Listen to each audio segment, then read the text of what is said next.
Good evening everyone. MS classes में आप सभी का स्वागत है। हम लोग पढ़ रहे थे कॉम्पिटिटिव क्लास का हिस्ट्री और हम लोगों ने पाषाण काल पढ़ा था। उससे पहले मैंने इतिहास क्या है, संवत क्या है, कौन संवत कब शुरू किया गया था। आइए थोड़ा रिकैप करके फिर क्लास को आगे बढ़ाते हैं। तो हम लोगों ने पाषाण काल पढ़ा था। बताए थे कि पाषाण काल में मनुष्यों ने सबसे पहले शिकार करने के लिए पत्थर का प्रयोग किया, इसीलिए इस काल को पाषाण काल कहते हैं और इसको 3 भागों में बांटा गया है। बात किए थे, एक को कहते हैं पूरा पाषाण काल, एक को कहते हैं मध्य पाषाण काल, मध्य पाषाण काल और एक को कहते हैं नव्य पाषाण काल। पाषाण काल को 3 भागों में बांटा गया है, पूरा पाषाण काल, मध्य पाषाण काल, नव्य पाषाण काल। सुनिएगा, हम लोग को देखे थे कि पूरा पाषाण काल में सबसे पहले मनुष्य बड़े बड़े पत्थरों का प्रयोग करता था। आग का खोज भी पूरा पाषाण काल में हुआ था और चित्रकला की शुरुआत भी पूरा पाषाण काल में हुआ था, जिसका प्रमाण भीमबेटका की गुफा से मिलता है। फिर से सुनिएगा, पूरा पाषाण काल में आग का खोज हुआ था। मनुष्य इस समय बड़े बड़े पत्थरों का प्रयोग करता था और बड़े बड़े पत्थरों का प्रयोग करता था और चित्रकला की शुरुआत पूरा पाषाण काल से हुआ। मध्य पाषाण काल में मनुष्य ने पशुपालन प्रारंभ किया और सबसे पहले कुत्ता को पालतू बनाया। नव्य पाषाण काल में मनुष्य ने कृषि को प्रारंभ किया। पहिया का आविष्कार हुआ, चाक का आविष्कार हुआ, मृदभांड का आविष्कार हुआ और मनुष्य ने स्थायी जीवन प्रारंभ कर दिया। जब स्थायी जीवन प्रारंभ कर दिया तो रहने के लिए घर भी बनाएंगे। तो पहले के मनुष्य घर जमीन के ऊपर नहीं, जमीन के नीचे बनाते थे, गड्ढा करके, जिसको गर्त निवास कहते थे। तो पूरा पाषाण काल में हम लोगों ने क्या देखा? आग का खोज हुआ। पूछेगा, आग का खोज किस काल में हुआ? आग का खोज हुआ। इसके बाद मनुष्य बड़े बड़े पत्थरों का प्रयोग करता था। किस लिए? शिकार करने के लिए बड़े बड़े पत्थरों का प्रयोग। चित्रकला की शुरुआत किस काल से हुई? तो पूरा पाषाण काल से चित्रकला, जिसका प्रमाण भीमबेटका की गुफा से मिलता है। मध्य पाषाण काल में पशुपालन बहुत इंपॉर्टेंट है। पशुपालन प्रारंभ हुआ और सबसे पहले कुत्ता को पालतू बनाया गया। पालतू किस जानवर को सबसे पहले बनाया गया? कुत्ता को। नव पाषाण काल में कृषि की शुरुआत हुई। पहिया का खोज हुआ, पहिया का आविष्कार हुआ, चाक का आविष्कार हुआ, मृदभांड की शुरुआत हुई। मृदभांड की मनुष्य ने स्थायी जीवन प्रारंभ कर दिया। स्थायी जीवन जीने के लिए अब निवास होना जरूरी है। तो यहां से गर्त निवास बनाना, जमीन खोदकर घर बनाना प्रारंभ कर दिए। मनुष्य खाद्य संग्राहक से खाद्य उत्पादक बना। खाद्य संग्राहक से क्या बन गया? अब खाद्य को संग्रह नहीं कर रहा है, खाद्य का उत्पादन कर रहा है। तो हम लोग फिर सुनेंगे, पूरा पाषाण काल में मनुष्य ने आग का खोज किया। इस समय मनुष्य बड़े बड़े पत्थरों का प्रयोग करता है। चित्रकला की शुरुआत पूरा पाषाण काल से हुआ और इसका प्रमाण मिलता है भीमबेटका गुफा से। पूछेगा, प्रथम चित्रकला का साक्ष्य कहां से मिला था? तो भीमबेटका गुफा से। मध्य पाषाण काल में पशुपालन प्रारंभ हुआ और मनुष्य के द्वारा सबसे पहले कुत्ता को पालतू बनाया गया। नवपाषाण काल में कृषि प्रारंभ हो गया। अब मनुष्य ने कृषि करना यहां से स्टार्ट कर दिया। इससे पहले मनुष्य को कृषि के बारे में कोई जानकारी नहीं थी। पहिया का आविष्कार हुआ, चाक का आविष्कार हुआ, मृत भांड, मनुष्य ने स्थायी जीवन प्रारंभ कर दिया, गर्त निवास बनाना शुरू किया और खाद्य संग्राहक से खाद्य उत्पादक बना। हम लोग ने इसको रिकैप किया। आज हम लोग पढ़ने वाले हैं ताम्र पाषाण काल। सुनिएगा आगे।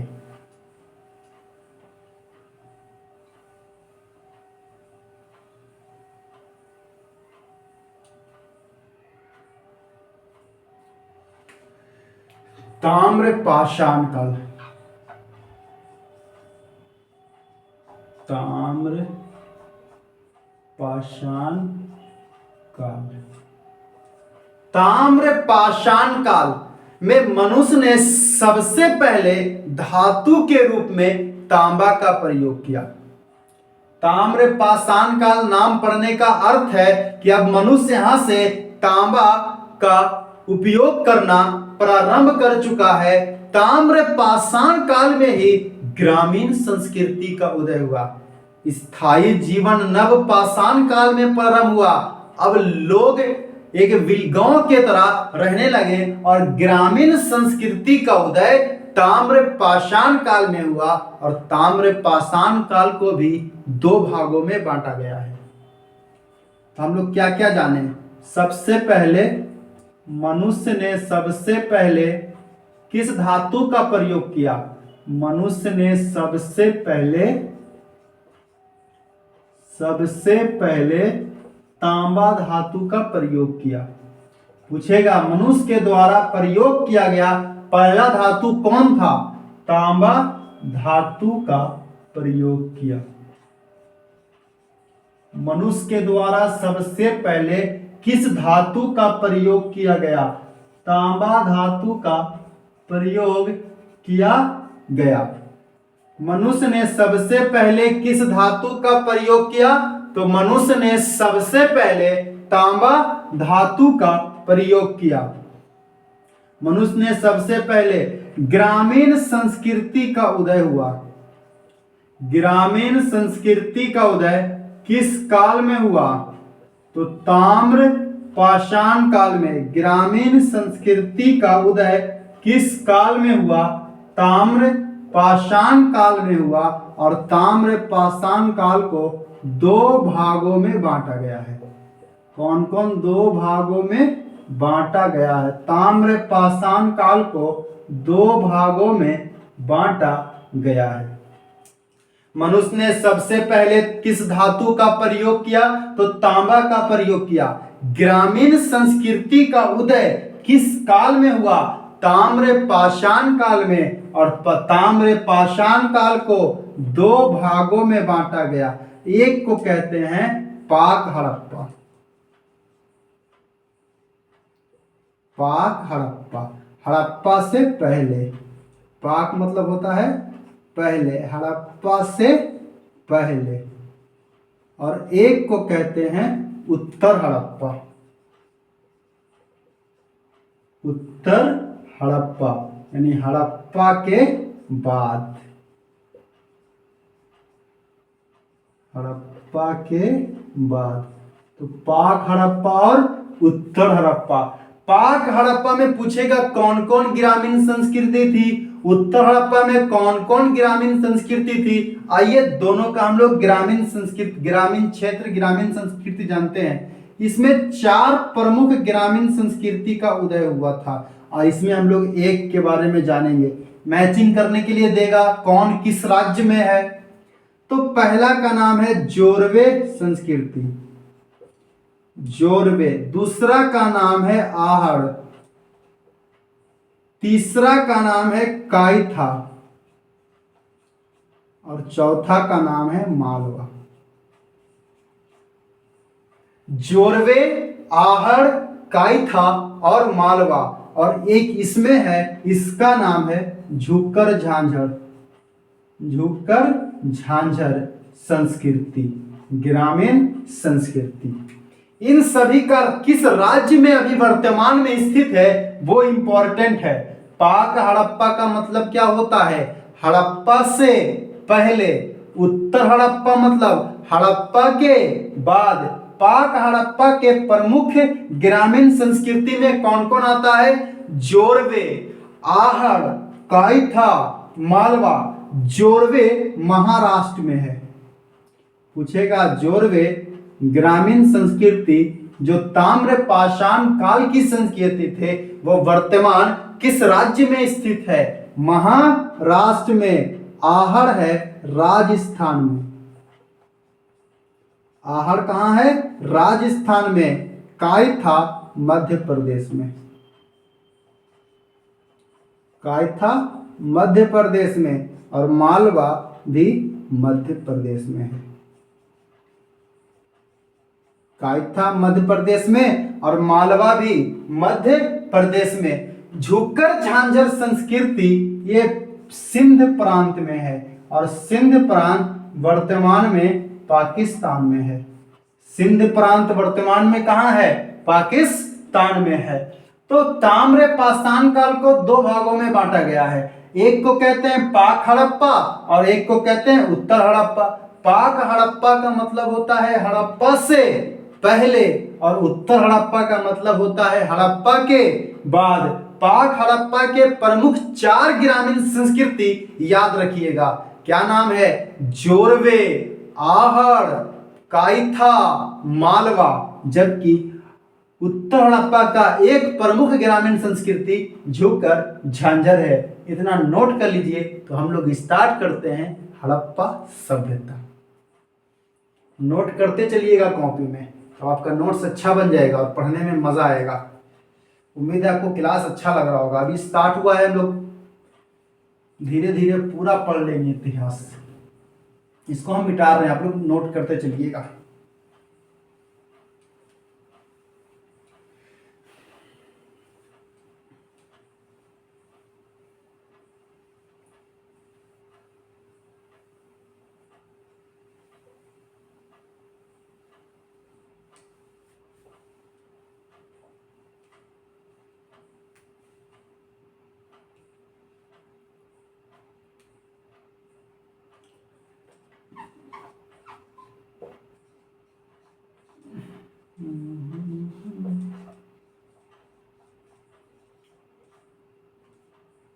हड़प्पा सभ्यता। अब यहां से आपका पूरा फोकस सुनने पर दीजिएगा। आज हम लोग हड़प्पा सभ्यता के बारे में थोड़ा जानेंगे। इसका कौन कौन क्षेत्र है, तभी तो पढ़ने में मजा आएगा। जब तक हम इसके क्षेत्र याद नहीं रखेंगे तब तक ये पढ़ने में मजा नहीं आएगा। तो पहले कहानी थोड़ा सुनाते हैं, सब लिखाने का काम बाद में करेंगे। हड़प्पा सभ्यता की जानकारी सबसे पहले चार्ल्स मेसॉन ने दिया था। पूछेगा हड़प्पा सभ्यता के बारे में सबसे पहले किसने बताया था? तो चार्ल्स मेसॉन ने बताया था। उसके बाद जब लाहौर से कराची के लिए रेलवे लाइन बिछाया जा रहा था तो ब्रांटन बंधु ने हड़प्पा सभ्यता की जानकारी दी थी। 1861 में भारतीय पुरातत्व सर्वेक्षण की स्थापना किया गया। लॉर्ड कनिंघम इसके संस्थापक थे। इसके बाद जब जॉन मार्शल इसके अध्यक्ष बनते हैं तब उन्होंने इसका खुदवाना स्टार्ट करते हैं और दयाराम साहनी द्वारा हड़प्पा का उत्खनन किया जाता है। आइए जानते हैं। इतना तो हड़प्पा के बारे में बेसिक जानकारी था। अब इसका मेन है क्षेत्र याद रखना है। कौन क्षेत्र कहाँ है, ध्यान दीजिएगा इधर। अगर हम बात करते हैं हड़प्पा सभ्यता का,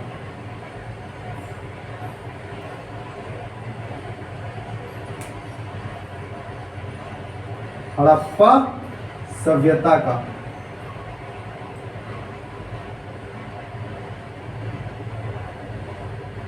हड़प्पा सभ्यता का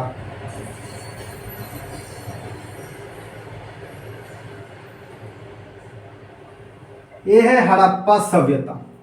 ये हमारा देश भारत है और ये भारत का पड़ोसी देश पाकिस्तान है। क्योंकि आजादी से पहले भारत और पाकिस्तान एक ही था। आइए सबसे पहले हम बात करते हैं जम्मू कश्मीर।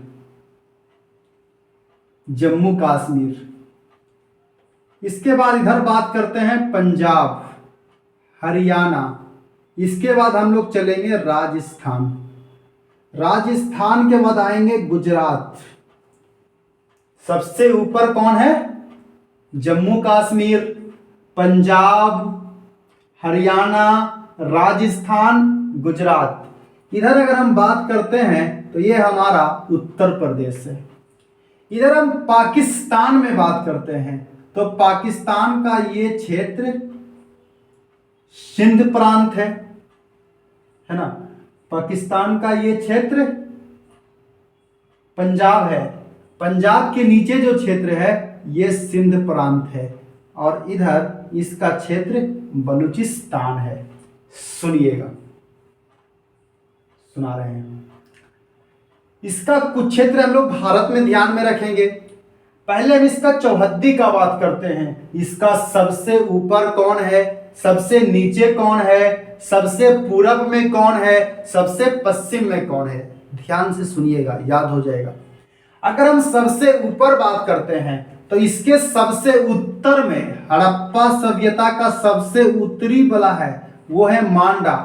पूछेगा मांडा किस राज्य में है? तो राज्य ध्यान रखिएगा, जम्मू कश्मीर में है। इसका सबसे पूरब में है आलमगीरपुर। ये सब इंपॉर्टेंट है। सिंधु घाटी सभ्यता का हम लोग चौहद्दी भी देख रहे हैं। सबसे ऊपर है मांडा, सबसे पूरब में है आलमगीरपुर। अगर हम इसका दक्षिण का बात करते हैं तो दक्षिण में है दैमाबाद। दैमाबाद, और दैमाबाद है कहाँ?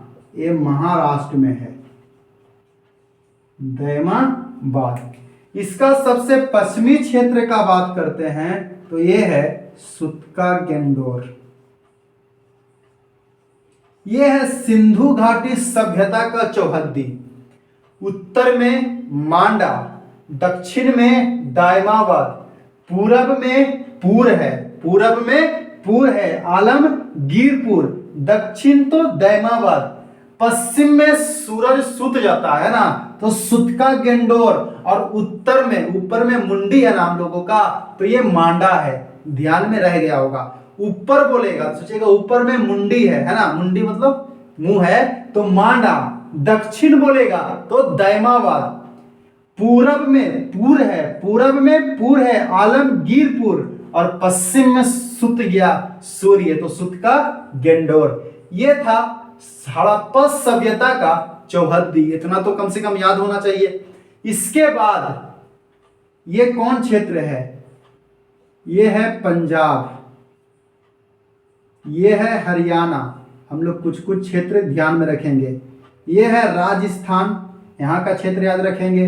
यहाँ तो सबसे ज्यादा क्षेत्र पाया गया है, इसको याद रखेंगे। सुनिएगा, हम नाम एक बार सुना रहे हैं।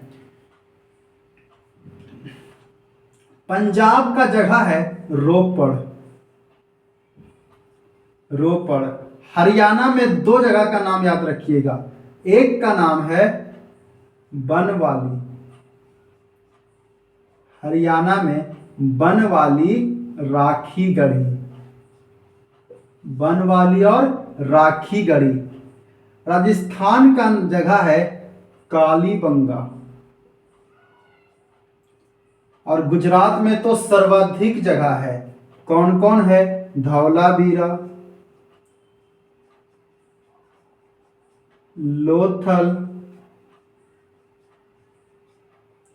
सुरकोटदा, सुरकोटदा, रंगपुर, देशलपुर। सब क्षेत्र कहाँ है? गुजरात में है। और भी एक आध क्षेत्र होगा, धौलावीरा, लोथल, सुरकोटदा, रंगपुर, देशलपुर, सुतका गेंडोर, यह बलूचिस्तान में है। सुतका गेंडोर के बाद यहीं पर सुतका को है, सुतका को है। इसके बाद थार्रो है, बालाकोट है, थारो है, ये सभी क्षेत्र कहाँ है? थारो, ये सभी क्षेत्र बलूचिस्तान में है। यहाँ है पाकिस्तान का पंजाब, और यहाँ का दो क्षेत्र याद रखिएगा। एक का नाम है हड़प्पा, यही हड़प्पा सभ्यता हम लोग पढ़ रहे हैं, और एक का नाम है रहमान डेरी। रहमान डेरी। यहां पर आपको 4 क्षेत्र याद रखना है। मोहनजोदड़ो,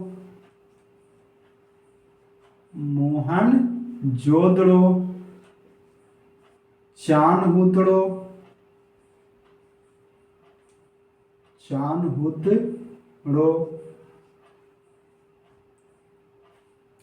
आमरी और कोट दीजिए। सबसे पहले तो इसका सब क्षेत्र याद होना चाहिए, सुनिएगा ध्यान से। सबसे पहले इसका हम लोगों ने चौहद्दी देखा, तो सिंधु घाटी सभ्यता का सबसे ऊपरी या सबसे उत्तर में जो क्षेत्र है इसका नाम है मांडा, और मांडा जम्मू कश्मीर में है। इसका जो सबसे दक्षिण का क्षेत्र है इसका नाम है दैमाबाद, और दैमाबाद महाराष्ट्र में है। इसका जो सबसे पूरब का क्षेत्र है इसका नाम है आलमगीरपुर, और आलमगीरपुर कहाँ है? उत्तर प्रदेश में। ये चारों हम ब्लैक से लिख देते हैं, ये चौहद्दी है इसका। सुतका गेंडोर सबसे पश्चिमी है, हड़प्पा सभ्यता का सबसे पश्चिमी स्थल सुतका गेंडोर है। सबसे पूर्वी स्थल आलमगीरपुर है, सबसे दक्षिणी स्थल दैमाबाद है, सबसे उत्तरी स्थल मांडा है। इसके बाद रोपड़ पंजाब में है। ये सब सिंधु घाटी सभ्यता का, हड़प्पा सभ्यता का स्थल है। बनवाली राखीगढ़ी, याद रह जाएगा, हरियाणा बोलेगा तो हरा भरा है, तो वनवाली राखी बांधी, वनवाली राखीगढ़ी। राजस्थान में कालीबंगा है। गुजरात में सर्वाधिक हड़प्पा सभ्यता के स्थल है धौलावीरा, लोथल, सुरकोटदा, रंगपुर, देसलपुर। इसमें सबसे इंपॉर्टेंट है धौलावीरा, क्योंकि इसको यूनेस्को द्वारा विश्व विरासत स्थल में शामिल किया गया। हम लोग पढ़ेंगे क्यों शामिल किया गया। इसके बाद पंजाब, पाकिस्तान के पंजाब का बात करते हैं तो हड़प्पा और रहमान डेरी, हड़प्पा और रहमान डेरी। इसके बाद सिंध प्रांत का 4 क्षेत्र है। नदी एक बार में क्लियर हो जाएगा, जैसे बोलेंगे सिंध प्रांत, सिंधु नदी, हड़प्पा, रहमान डेरी, रावी नदी, उसका बाद में करेंगे नदी वाला। पहले एक चीज याद करते हैं। तो ये सिंध प्रांत का क्षेत्र है मोहनजोदड़ो, चानहुदड़ो, आमरी, कोट दीजिए। ये है बलूचिस्तान, सुतका गेंडोर, सुतका को, बालाकोट और थारो। इतना ध्यान नाम आपको याद रखना पड़ेगा, तब हड़प्पा सभ्यता पढ़ने में इंटरेस्ट होगा। जब इसका क्षेत्र जानेंगे तभी तो समझ में आएगा कौन क्षेत्र में क्या प्राप्त हुआ, उसकी संस्कृति कैसी थी, वहां के लोग क्या करते थे, घुड़दौड़ करते थे, रथदौड़ करते थे, खेलने में क्या प्रयोग करते थे, सभी के बारे में हम लोग डिटेल जानकारी से पढ़ेंगे। लेकिन आपका काम है पहले इतना याद होना चाहिए। याद कैसे होगा? बस 2-3 बार इसको लिखना है।